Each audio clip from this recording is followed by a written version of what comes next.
heures que apparemment les vidéos que j'ai faites, je suis au centre de l'attention. Et ça fait 48 heures que je pleure et que je suis fatiguée. Donc je vous fais cette vidéo pour établir la vérité parce que j'aimerais bien que ça s'arrête en fait.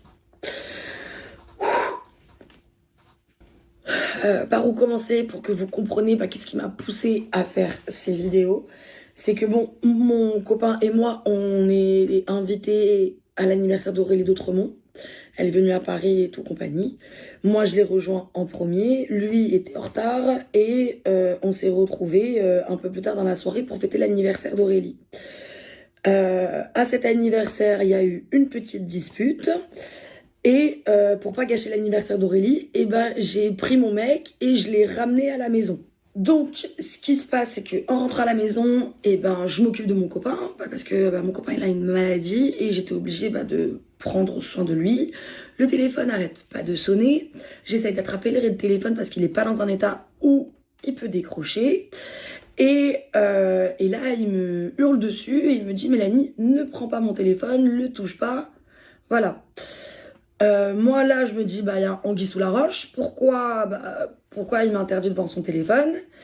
Et quand j'ai pu ouvrir le téléphone quand il avait le dos tourné, j'ai compris pourquoi il voulait pas que je prenne son téléphone. Parce qu'en fait, il a une relation intime avec ma copine. Voilà, tout simplement. Donc il cachait les messages et il voulait pas que je me rende compte que lui et ma copine avaient été à ce stade-là dans leur relation.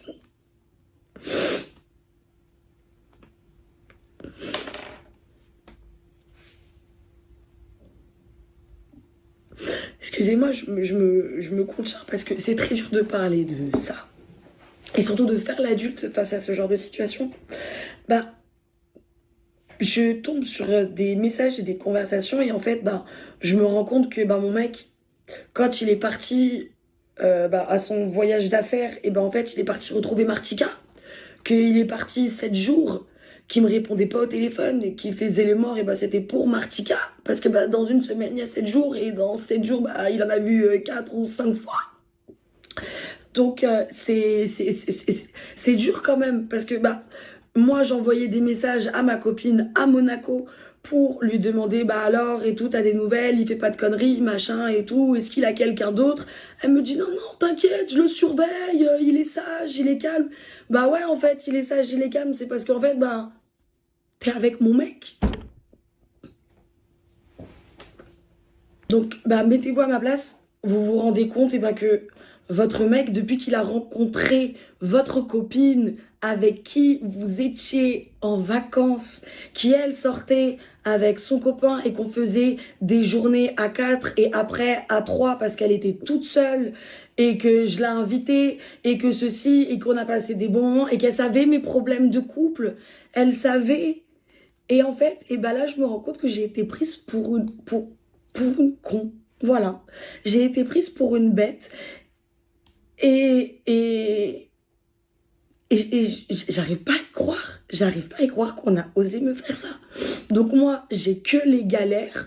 Moi, j'ai que mon mec avec des problèmes. Moi, j'ai que des... Moi, je suis la meuf de galère. C'est ça. C'est la vérité. Donc moi, je dois gérer tous les problèmes. Et elle veut tout avoir. Pourquoi? Parce qu'elle est là à Monaco.